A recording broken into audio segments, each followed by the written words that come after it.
대한민국에서 가장 안전하다던 자산이 지금 가장 위험한 폭탄으로 변했습니다. 아파트 말입니다. 불과 5년 전만 해도 집을 산 사람은 성공한 인생이었고 못 산 사람은 낙오자 취급을 받았죠. 그런데 2026년 지금 집 가진 사람이 전세 사는 친구를 부러워하는 기묘한 역전 현상이 벌어지고 있습니다. 서울 주택담보대출 연체율이 4년 만에 5배 가까이 폭증했고 퇴직금 털어서 집 산 30대 절반이 매달 월급보다 많은 돈을 이자로 토해내고 있거든요. 무엇이 이들을 벼랑 끝으로 몰았고 이 시장의 다음 희생양은 누가 될까요? 지금부터 그 잔혹한 현실을 파헤쳐 보겠습니다. 2021년 당시를 떠올려 보면 주변에서 집 샀다고 하면 모두가 축하했습니다. 반대로 집을 못 사면 무능력자 취급을 받았고요. 그 시절 서울 외곽 신축 아파트를 8억 원에 계약한 직장인이 있었습니다. 대출 6억 원을 끼고 말이죠. 5년이 흐른 지금 같은 아파트가 5억 원대에 나와도 매수자를 찾지 못하고 있습니다. 자산 가치는 3억 원 증발했지만 빚은 여전히 6억 원 그대로거든요. 반면 그때 전세로 들어간 동료는 매달 250만 원이 넘는 대출 이자에서 자유로워서 해외여행도 다녀오고 여유 자금으로 적금까지 붓고 있습니다. 집주인은 편의점 도시락으로 끼니를 때우는데 세입자는 맛집 탐방을 즐기죠. 온라인 커뮤니티엔 집 있는 거지 됐어요. 전세 사는 후배가 밥 사줍니다 같은 하소연이 쏟아집니다. 불과 몇 년 전 무주택자를 향해 날아갔던 조롱의 화살이 정반대 방향으로 꽂히고 있는 겁니다. 이 역전 드라마의 중심엔 레버리지라는 양날의 검이 있습니다. 내 돈 1억 원에 은행 돈 5억 원을 보태서 6억 원짜리 집을 사는 구조죠. 집값이 상승할 땐 수익률이 폭발하지만 하락장에선 재앙이 됩니다.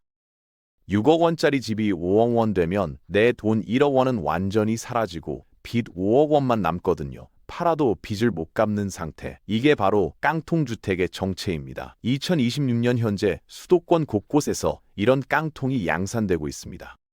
특히 노원, 도봉, 강북 같은 지역 말이죠. 지금 이 동네 부동산엔 급매물이 산더미처럼 쌓여 있습니다. 팔고 싶어도 대출금보다 낮은 가격엔 못 팔고 제값 받으려니 사겠다는 사람이 없는 딜레마입니다. 월급 320만 원 받는 평범한 직장인을 상상해보죠. 2021년 서울 외곽 7억 원짜리 아파트를 샀습니다. 주택담보대출 5억 원을 30년 만기 변동금리 연 4.8%로 빌렸을 때 월 원리금은 약 263만 원 나옵니다. 신용대출 1억 원 이자가 월 54만 원 추가되고요. 대출 상환만 합쳐도 월 317만 원으로 이미 월급을 거의 다 먹어버렸습니다. 여기에 관리비 27만 원, 재산세 월할 10만 원 더하면 고정지출만 354만 원에 육박하죠.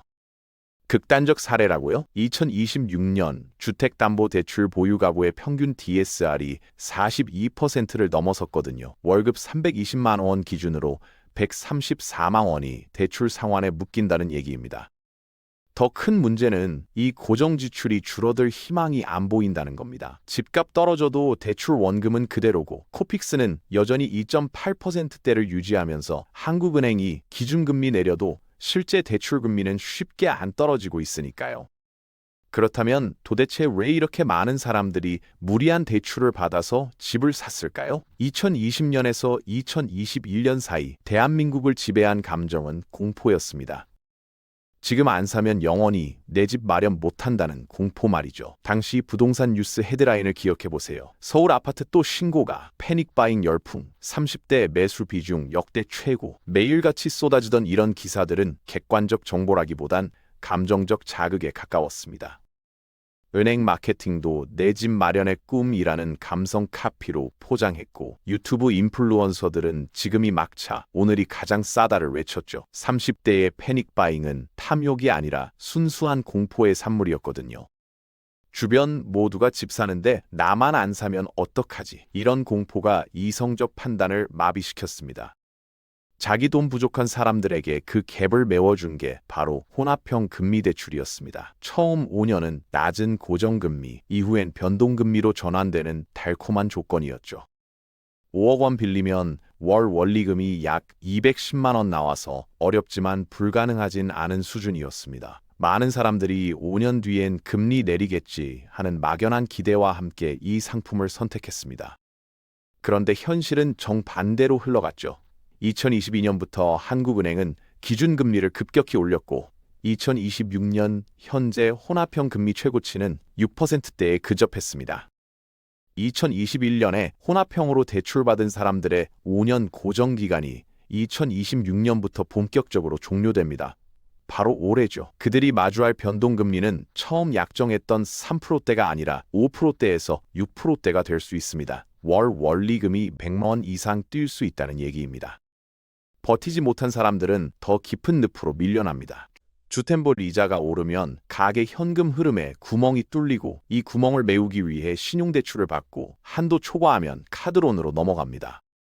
금리가 연 16%를 넘어가지만 당장 급하면 쓸 수밖에 없죠. 이 금융권에서 더 이상 못 빌리게 되면 이 금융권으로 밀려나고요. 2026년 기준 3곳 이상 금융기관에서 대출받은 다중채무자 수가 420만 명을 넘어섰습니다. 서울주택담보대출 연체율은 지난해 역대 최고치를 찍은 후 올해도 높은 수준 유지 중이죠. 연체가 경매로 이어지는 사례도 증가해서 올해 들어 3개월간 서울에서 은행 신청으로 경매 넘어간 부동산이 이미 400건을 넘어섰거든요. 작년 동기 대비 25% 이상 늘어난 수치입니다. 영끌족이 쓰러질 때 은행은 손해볼까요? 결론부터 말하면 아닙니다. 은행은 부실 채권을 전문 투자사에 팔아버립니다. 예컨대 원금 5억 원짜리 채권을 3억 원에 매각하는 거죠. 은행은 2억 원 손실 확정하지만 불확실한 채권을 장부에서 지울 수 있고 투자사는 담보인 집을 경매 넘기거나 협상해서 차익을 남깁니다. 2026년 경매 시장은 흥미로운 양극화를 보여주고 있습니다. 서울 핵심 지역 경매는 여전히 과열이거든요. 올해 초 서울 아파트 경매 낙찰가율이 102센트를 넘어섰고 강남구는 118%, 서초구는 115%까지 치솟았습니다. 작년 정부가 서울 주요 지역을 토지거래 허가구역으로 묶으면서 일반 매매가 어려워졌는데 경매 낙찰은 이 규제를 피할 수 있어서 현금 부자들이 몰린 겁니다. 반면 서울 외곽과 지방은 정반대입니다.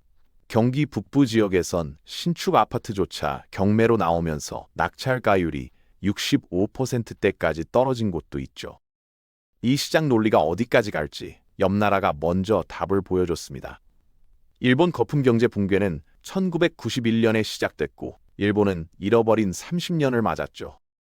2026년 한국은행 보고서는 섬뜩한 유사점을 지적합니다. 한국 GDP 대비 민간 부채 비율이 210%로 일본 거품기 최고치 214%를 거의 따라잡았고 부동산 불패 신화도 똑같습니다. 일본인들도 도쿄 땅값은 절대 안 떨어진다고 믿었죠. 더 위험한 건 차이점입니다. 일본 거품의 주체는 기업이었지만 한국은 가계입니다. 한국 민간 부채 중 가계 부채가 차지하는 비중은 약 48%로 일본 거품기 32%보다 훨씬 높거든요. 기업이 망하면 구조조정하고 정리가 되지만 개인이 무너지면 소비가 죽고 기업 매출 줄고 실업 늘고 소비가 더 주는 악순환이 시작됩니다. 설마 서울이 도쿄 되겠냐고요? 1989년 도쿄 사람들도 똑같은 말을 했습니다. 그리고 도쿄 집값은 고점 대비 70% 이상 폭락했고 회복하는 데 30년이 걸렸죠. 마지막으로 현실적인 생존 전략을 이야기하겠습니다. 유주택자, 특히 영끌로 집 산 분들은 본전 생각을 버리셔야 합니다. 내가 7억 원에 샀으니 최소한 7억 원은 받아야 한다는 생각이 합리적 판단을 가로막습니다. 지금 시장 가격이 5억 원이라면 그게 현재 그 집의 가치입니다. 손실은 이미 발생했고 문제는 그 손실을 인정하고 정리할 것인지 아니면 더 큰 손실 감수하며 버틸 것인지죠. 특히 집 팔아도 대출금 다 못 갚는 상황이라면 지금 파는 게 나을 수 있습니다. 시간 지날수록 이자는 쌓이고 집값이 더 떨어지면 손실은 더 커지니까요. 월 상환액이 소득의 45%를 넘고 다른 대출까지 끌어다 쓰고 있다면 그건 경고등이 켜진 상태입니다. 무주택자분들께는 급하게 움직이지 말라고 말씀드립니다. 가격이 떨어졌다고 바닥인지는 알 수 없습니다. 더 떨어질 수 있죠. 경매 시장 구조에 관심을 가지고 공부하면 같은 자본으로 더 좋은 조건에 내 집 마련할 수 있습니다. 무엇보다 중요한 건 무리하지 않는 겁니다. 대출은 소득의 30% 이내로, 변동금리보단 고정금리로, 혼합형이라면 5년 뒤 시나리오까지 계산하고요. 이런 원칙들이 지루해 보이지만 그 지루함이 안전망이 됩니다. 집이 자산이던 시대가 저물고 집이 짐이 된 시대가 열렸습니다. 이 변화를 인정하는 게 첫걸음입니다. 여러분은 지금 유주택자입니까? 무주택자입니까? 버티고 계십니까? 아니면 기회를 노리고 계십니까? 댓글로 여러분의 상황과 생각을 들려주십시오. 시장이 숨기는 진실을 먼저 알고 싶다면 지금 구독 버튼을 눌러주세요. 영상이 도움됐다면 좋아요도 부탁드립니다. 다음 영상에서 뵙겠습니다.